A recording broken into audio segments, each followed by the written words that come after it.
Hello, my name is Matt, and I'm a professional automotive technician. I work at a small independent shop here in Nutropoli called Appalachian Auto Care.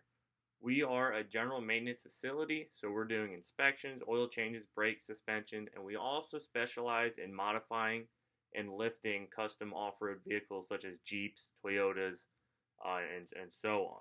So every year, if you live in Pennsylvania, like I believe most of us probably do here at LTRIC, you have a little sticker in the bottom bit of your windshield, which is your inspection sticker, and depending what county you live on, it's your emission sticker as well.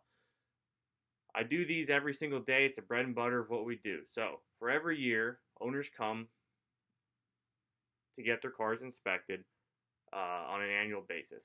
We are reminded that it's upcoming by that little sticker I told you about. If you live in emissions county, like LTRIC's Lehigh County, we have the additional OBD onboard diagnostics and gas cap test added to the actual safety test as a separate sticker. It's a yearly ritual performed by all Commonwealth citizens that own vehicles since its conception in 1929. It's actually the first standardized vehicle inspection in the entire country.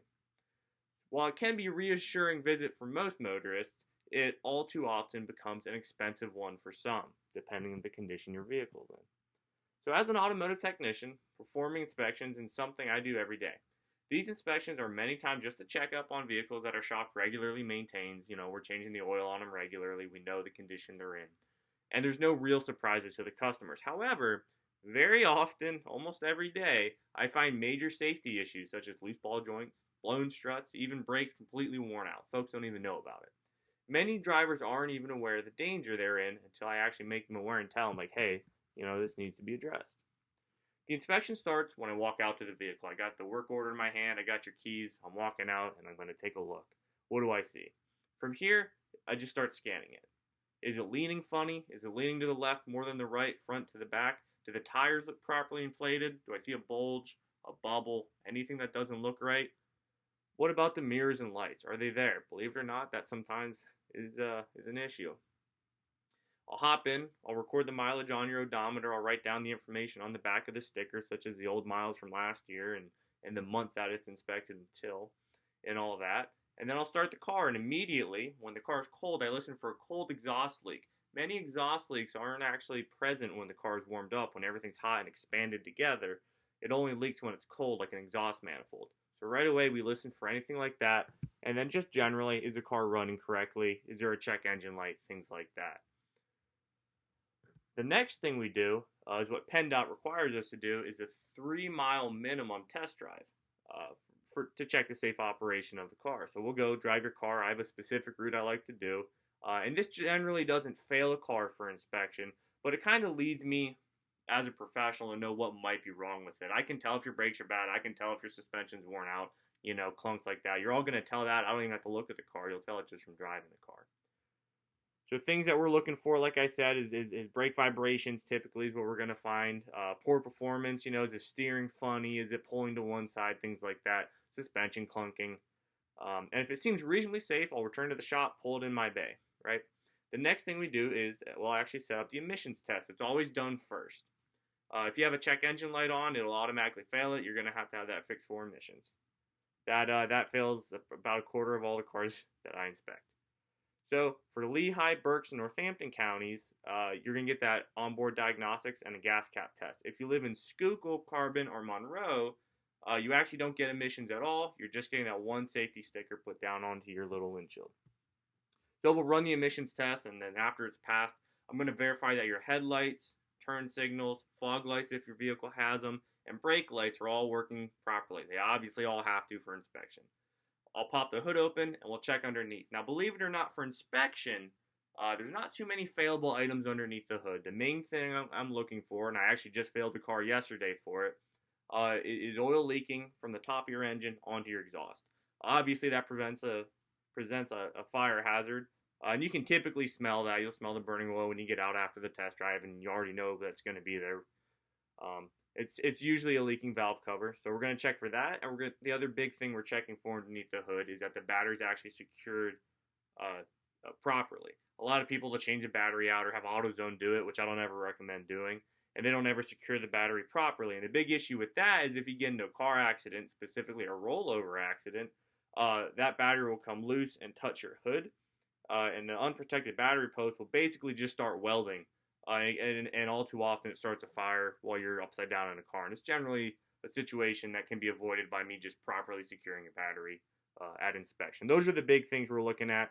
The other thing is anything that could be a safety hazard, some homemade wiring, anything like that.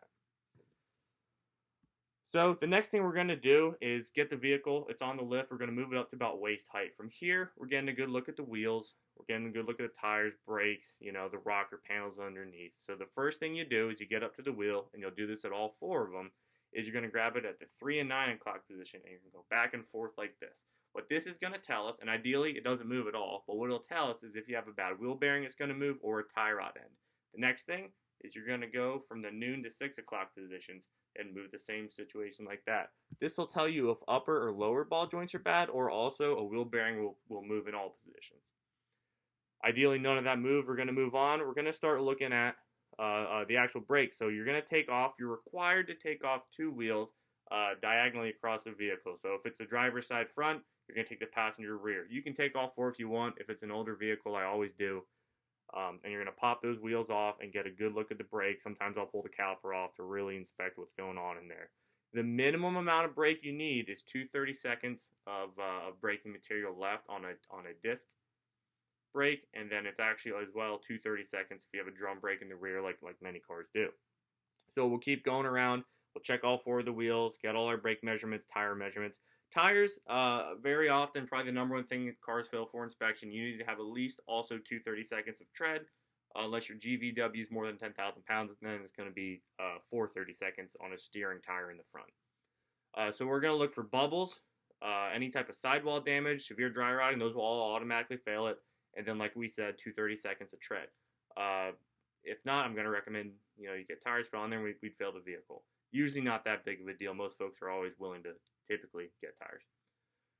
After that, we'll lift the vehicle all the way up and we'll get underneath, and then we're going to start to really check the suspension of the vehicle. So every car is a little different on the setup it has, whether it has independent suspension or it has like a live axle, or a truck, it has a combination of both, or a Jeep where it has both solid axles. We'll start looking for ball joints again underneath. You can tell if they've got play, if they have wear to them. Is there rust coming out from underneath it? Is there an issue you can see? We'll be checking the struts, the shocks for leaking, any obvious damage, check for play in anything. And then a funny little bit is the sway bar links. Very often cars have loose sway bar links and it makes a little noise every time you hit a bump. Clunk, clunk, clunk, clunk, clunk, clunk. It's the only item on inspection that can actually have play in it and still pass the inspection. As long as it's attached, that will pass inspection. But a ball joint, anything like that, any type of play is an automatic fail. So after we've done all that, everything looks good to us. We're going to say this passes. We'll grab a sticker. We'll write it up, put it on your windshield, and get the car back to you. A lot of people think that shops are doing these inspections and we're crooked and, oh, you need all this. Believe me, if you're coming to us with a car that's worn out, I probably don't want to be working on it either, and we're not trying to give you big, giant estimates to get a safety sticker on it. My ideal in inspection is a car that comes in and it doesn't need a single thing, and I don't get any rust or oil in my eyes underneath it, and I take it right back to you. So that's how you do a vehicle inspection, coming from a professional automotive technician. Have a good day.